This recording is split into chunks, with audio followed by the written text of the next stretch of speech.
नमस्कार साथियों, मैं विक्रम सिंह आपका दोस्त आपका भाई हाजिर हूँ आपके अपने YouTube चैनल रैपिडो क्लासेस पर। साथियों, जैसा कि आपको पता है कि मैं साधारण ब्याज का चैप्टर लेकर चल रहा हूँ और साधारण ब्याज के इस चैप्टर में मैं आपको बताऊंगा आज गुने पर आधारित प्रश्न कैसे करते हैं।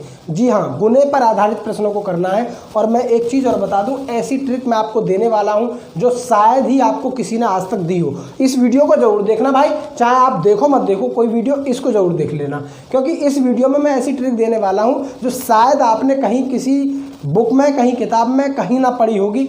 ऐसी ट्रिक देने वाला हूं। तो आइए चलते हैं क्वेश्चन की तरफ। लेकिन उससे पहले जो लोग मेरी वीडियो को देख रहे हैं सब्सक्राइब जरूर कर दीजिए और साथ ही साथ वो साइड में घंटी है उसको जरूर दबा दें, ठीक है, ताकि लेटेस्ट नोटिफिकेशन आप तक मिलता रहे। तो चलते हैं क्वेश्चन की तरफ। आज गुने पर आधारित प्रश्नों को करेंगे साधारण ब्याज के चैप्टर में। तीसरा टाइप लेकर आ रहा हूँ, तीसरी वीडियो लेकर आया हूँ साधारण ब्याज की। और इस साधारण ब्याज की वीडियो में आपको एक बेहतरीन ट्रिक मिलेगी। चलते हैं, सबसे पहला क्वेश्चन आपके सामने ये रहा। तो बेटा पहला क्वेश्चन आपके सामने है और इस क्वेश्चन को करने के लिए आपको मैं बता दूं, अभी देखना ऐसी ट्रिक मैं आपको देने वाला हूं, शायद किताबों में ना मिले आपको, ठीक है।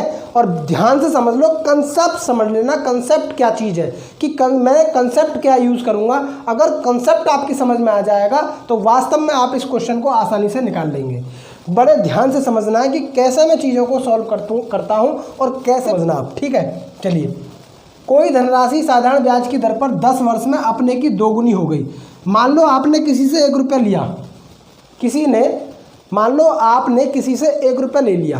बात समझ में आ रही है? चलिए, अब वो आप पर 2 रुपये हो गए, क्योंकि दोगुना हो गया ना।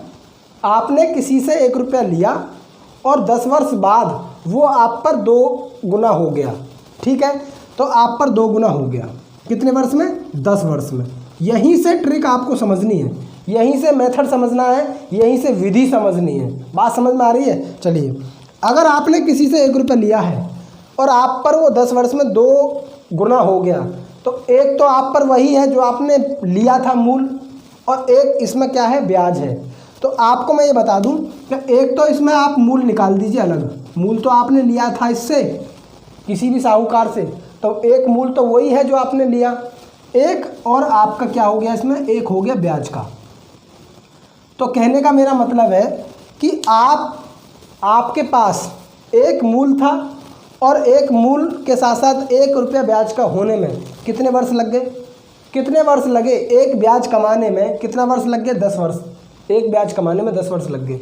तो कह रहा है कि 3 गुना कितने वर्ष में होगा? भाई 3 गुना होगा तो इसमें एक तो वही मूल रहेगा, मूल निकाल दीजिए। अब 2 रह गए ब्याज, तो आपको एक ब्याज कमाने में 10 वर्ष लगे, लेकिन 2 ब्याज कमाने में कितने वर्ष लगेंगे मेरे भैया? 2 ब्याज कमाने में लगेंगे मेरे बीरन 20 वर्ष। आ गया इसका आंसर। ना कोई मेथड है, ना कोई ट्रिक है, ना कुछ भी है, आ गया आंसर। क्या है ये? क्वेश्चन नहीं है, क्वेश्चन में बिल्कुल ऐसा समझ लो कि हलवा क्वेश्चन है, ठीक है। मैंने आपको बताया कि बिल्कुल कंसेप्ट समझना है, कंसेप्ट आपकी समझ में आ जाएगा तो आप आराम से क्वेश्चन को कर लेंगे। 1 रुपया आपने किसी से ब्याज कर लिया, उधार लिया, और वो आप पर 2 रुपये हो गए। एक तो भैया वही है जो आपने लिया था, एक और ब्याज का हो गया। एक ब्याज कमाने में उसको 10 वर्ष लग गए, तो 2 ब्याज कमाने में कितने वर्ष लगेंगे? 2 ब्याज कमाने में लगेंगे 20 वर्ष। इसका आंसर क्या आएगा? बी ऑप्शन हो जाएगा। चलिए, एक और क्वेश्चन देता हूँ मैं। अगला क्वेश्चन नंबर 2 आपके सामने है। और भैया क्वेश्चन नंबर 2 का फिर वही कंसेप्ट समझ लीजिए। अगर नहीं आया हो समझ में, मैं फिर एक बार आपको समझा दूं कि आपसे क्वेश्चन कह क्या रहा है। कोई धनराशि साधारण ब्याज की दर पर 7 वर्ष में अपने की 2 गुनी हो गई। भाई आपने किसी से 1 रुपया ले लिया उधार, बात समझ में आई? किसी साहूकार से 1 रुपया ले लिया, अब आप पे वो कितना हो गया? 2 गुना हो गया, 2 रुपया हो गया आप पर। कितने वर्ष में? 7 वर्ष में। 7 वर्ष लगे उसे 2 गुने होने में। तो भैया एक तो वही है जो आपने लिया था मूल, एक तो मूल है ही है, एक तो मूल है। बात समझ में आ रही है नहीं आ रही? और एक क्या है आपका? एक है बेटा ब्याज का। क्या है? एक ब्याज का। तो एक ब्याज कमाने में आपको 7 वर्ष लग गए उस व्यापारी को जिसने आपको पैसा दिया है। तो कह रहा है कि यही धनराशि 5 गुनी कितने वर्ष में हो जाएगी? तो भैया एक तो इसमें मूल है और 4 इसमें ब्याज के हैं। तो 4 ब्याज के कमाने में, अगर एक कमाने में 7 वर्ष लग रहे हैं तो 4 कमाने में कितने लगेंगे? 7 चौक 28 वर्ष लगेंगे मेरे वीरन। आगे आंसर क्या है इसमें? कुछ भी नहीं है, ये हो गया। बात समझ में आई नहीं आई? बात समझ में आई या नहीं आई? आई ना। चलिए अगला क्वेश्चन देखते हैं। अब मैं ये नहीं करूँगा कुछ भी, अब मैं ये जितना भी मैंने ये इधर उधर पेंसिल चलाई है बिल्कुल डायरेक्ट करूँगा क्वेश्चन को, बिना पेन पेंसिल के। ठीक, ये क्वेश्चन है भैया, 2 क्वेश्चन आपको मैं समझा चुका हूँ, आपके बिल्कुल आराम से और प्यार से कंसेप्ट सारा चीज़ समझाई है। ये क्वेश्चन नंबर 3 है, इस पर मैं लिख देता हूँ।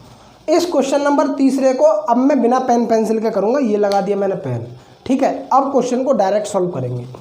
क्वेश्चन कह रहा है कि कोई धनराशि साधारण ब्याज की दर पर 12 वर्ष में दोगुनी हो गई, अपने की दोगुनी। तो 12 वर्ष में दोगुनी हो गई, यानी कि एक ब्याज का कमाने में उसे 12 वर्ष लग गए। बात समझ में आ रही है? चलिए अब वो कह रहा है कि 6 गुनी कितने वर्ष में हो जाएगी। 6 गुनी होने में एक तो उसका वही है जो आपने लिया है उधार, और 5 आप पे ब्याज के हो गए। तो भैया 12 की गुणा कर देंगे, 12 पंजे 60, कितना आ जाएगा? 60 वर्ष आ जाएगा। बिना पेन पेंसिल का आंसर हो गया। बात समझ में आई नहीं आई? एक घटा के डायरेक्ट वर्ष की गुणा कर देंगे, डायरेक्ट एक घटा के वर्ष की गुणा कर देंगे, आंसर आ जाएगा आपके सामने। 12 पंजे 60, कितना आ गया? बी ऑप्शन आ गया। चलिए अगला क्वेश्चन देखते हैं मेरे बीरन। क्वेश्चन नंबर 4 आपके सामने है। चलिए इस क्वेश्चन को सॉल्व करते हैं बिना पेन पेंसिल के।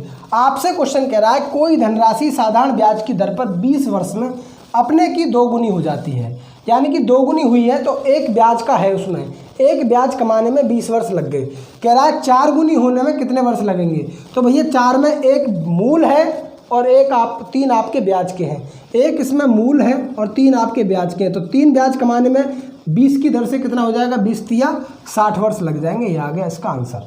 ठीक है, ये आ गया इसका आंसर। और थोड़ा सा टिपिकल और मैं बना दूं इस क्वेश्चन को, और कैसे आ सकता है इस टाइप का क्वेश्चन। अगला क्वेश्चन देखिए। चलिए बेटा क्वेश्चन नंबर 6 आपके क्वेश्चन नंबर 5 आपके सामने है। बेटा क्वेश्चन नंबर 5 आपके सामने है। इस क्वेश्चन को कैसे सॉल्व करेंगे देख लीजिए। थोड़ा सा टिपिकल क्वेश्चन है, कैसे करेंगे ये आप देखना। देखिए कोई धनराशि साधारण ब्याज की दर पर 6 वर्ष में अपने की 3 गुनी हो गई। एक हमने ब्याज मूलधन लिया और 3 गुनी हो गई कितने वर्ष में? 6 वर्ष में। बात समझ में आई? यानी कि इसमें एक जो है, एक इसमें मूल है, तो उस आदमी को 2 रुपये ब्याज के कमाने में क्या वर्ष लग गए? 6 वर्ष लग गए। 2 ब्याज कमाने में 6 वर्ष लगे, तो एक ब्याज कमाने में क्या वर्ष लगेंगे? 3 वर्ष लगेंगे, नहीं लगेंगे? एक ब्याज कमाने में कितने वर्ष लगेंगे? 3 वर्ष। तो आपसे कह रहा है कि 7 गुनी होने में कितना वर्ष लगेगा? 7 गुनी, यानी कि एक इसमें मूल है और 6 इसमें ब्याज के हैं। तो एक ब्याज कमाने में 3 वर्ष लगे, तो 6 ब्याज कमाने में 6 तिया 18 वर्ष लगेंगे मेरे भैया। बी ऑप्शन इसका बिल्कुल सही है, आंसर आ जाएगा। बी ऑप्शन इसका क्या हो जाएगा? बिल्कुल राइट आंसर हो जाएगा। चलिए आज के लिए इतना ही काफ़ी, और अगली बार फिर मैं ऐसी ही ट्रिक लेकर आऊँगा बिना किसी पेन पेंसिल के सॉल्व करने वाली धमाकेदार ट्रिक। मिलते हैं अगली वीडियो में, तब तक के लिए जय हिंद जय भारत।